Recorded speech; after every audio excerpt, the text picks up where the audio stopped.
जगन्नाथ कण्ठशोभितकौस्तभ पद्मनाभ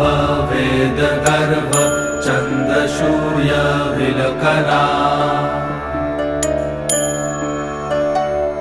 जगन्नाथ लोकनाथ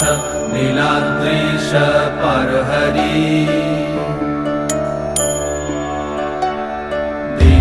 दीनबन्धुर्दया सिन्धु कृपालु जनरक्षक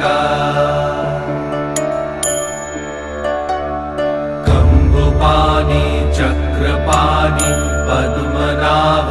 नरोत्तम जगत्तं पालको व्यापी सर्वव्यापी सुरेश्वर